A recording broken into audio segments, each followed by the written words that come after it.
Le faux coupable. Alors, comment s'est passé ton voyage? Incroyable! Raconte! Je suis parti vendredi soir. D'abord, les trains étaient en grève. Donc, tu imagines la circulation sur l'autoroute. Il y avait 15 kilomètres de voitures arrêtées, un enfer. Tu n'as pas pu prendre une autre route? Ah si, bien sûr, j'ai essayé.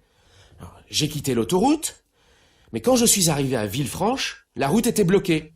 Les gendarmes arrêtaient toutes les voitures, contrôlaient tous les papiers. Apparemment, ils cherchaient quelqu'un. J'ai attendu plus d'une demi-heure. Et après? Après, les gendarmes ont ouvert ma voiture. Ils ont regardé partout.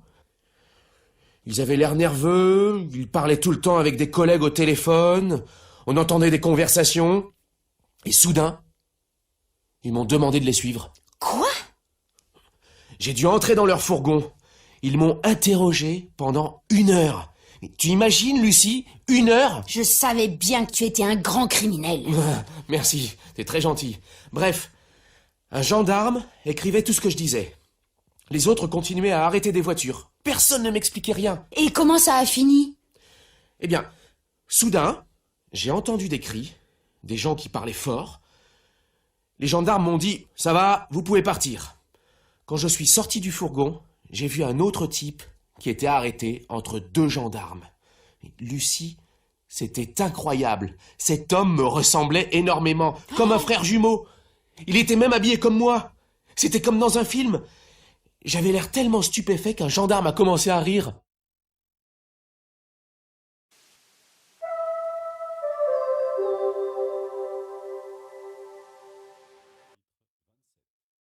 Photo de famille. Papy? Ça, c'est la maison où tu es né? Ouais. C'est la maison que mes parents ont achetée en 1920. C'est une maison que j'aimais beaucoup. Là, tu vois, c'est la chambre où je dormais. Regarde cette voiture. Elle est drôle. Oui, pour maintenant, elle est bizarre. C'est la voiture que mon oncle Roger avait achetée et qu'il prenait pour venir nous voir. Et le monsieur, là, c'est qui?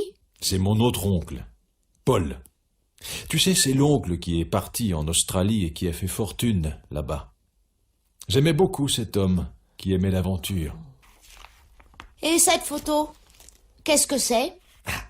C'est la fête qui a été organisée quand mon père a pris sa retraite. Là, c'est un ami de mon père qui a apporté tous les cadeaux. Je me souviens très bien de lui. Cet homme, qui avait une énorme moustache, avait aussi une grosse voix qui me faisait peur. Pourtant, il était très gentil. Et cette dame-là?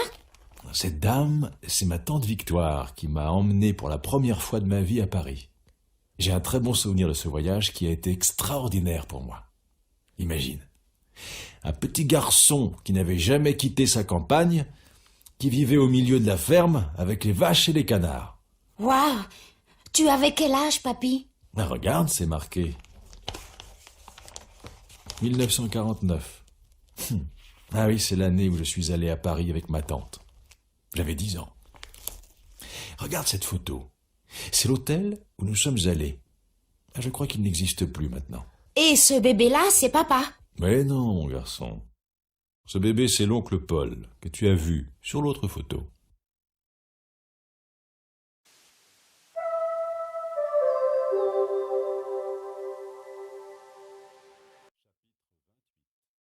Devant le cinéma.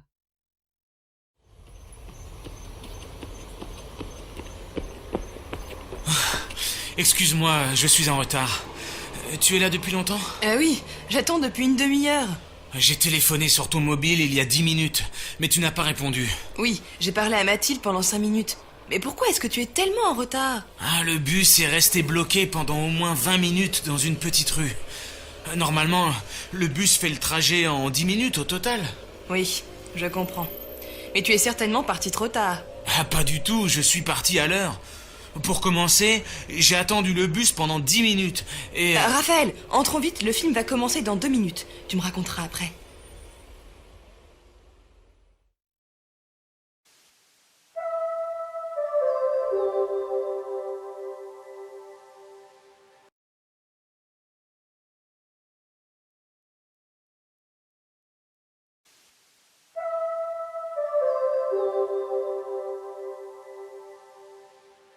Dans un taxi.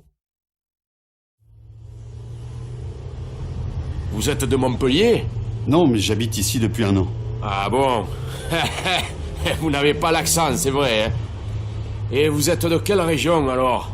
Je viens d'Alsace. Ah, j'ai visité l'Alsace il y a longtemps, avant mon mariage. C'est une belle région, hein? Et pourquoi vous êtes parti? J'ai habité là-bas pendant 20 ans, puis je suis venu ici. J'ai un contrat pour 2 ans dans une entreprise de la région. Et vous? Vous êtes d'ici? Oh, moi, je suis un vrai méridional.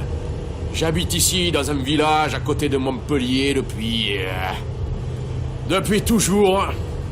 J'ai commencé le métier il y a 34 ans, monsieur. Mais depuis quelques années, je travaille seulement 4 jours par semaine. Est-ce que Montpellier a beaucoup changé en 30 ans? Ah oui, en 30 ans, tout a changé. On a construit de nouveaux quartiers. Et vous voyez, on a installé un tramway il y a quelques années. Tout change.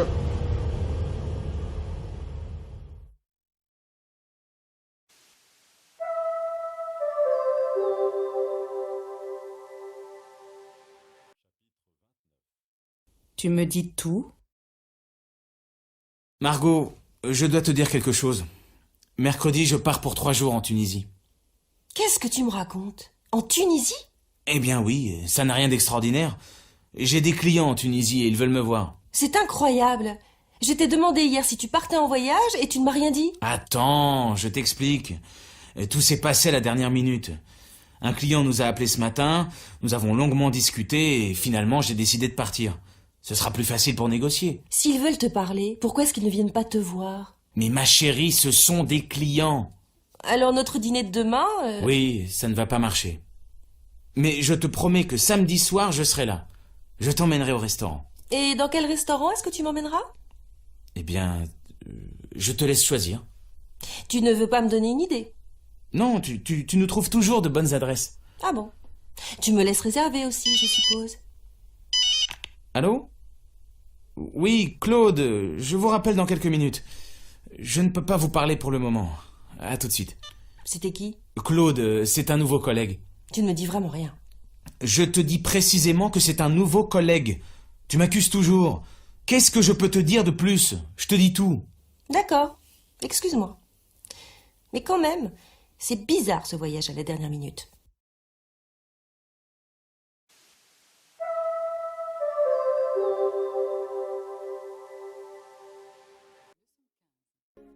Littéralement renversant. Au musée d'art contemporain de Lyon, Caroline contemple un objet métallique. Renversant, littéralement renversant. Aurélie, ma chérie, réalises-tu la singularité de l'œuvre?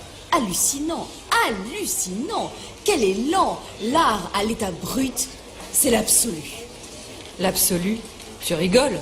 Je préfère les arènes de la Croix-Rousse, les ruines gallo-romaines de Fourvière. Mais réellement, tu trouves ce truc génial? Apparemment, tu ne comprends rien à l'art non figuratif. L'art non figuratif? Oui, l'art abstrait, ignorante, celui qui s'adresse à l'esprit, qui nous libère. Vraiment? Ce tas de ferraille te libère.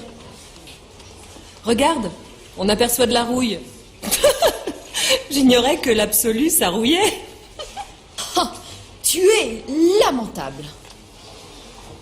Libérez cette salle, mesdemoiselles. Les travaux sont terminés. Il faut que je débarrasse ce reste d'armoire métallique.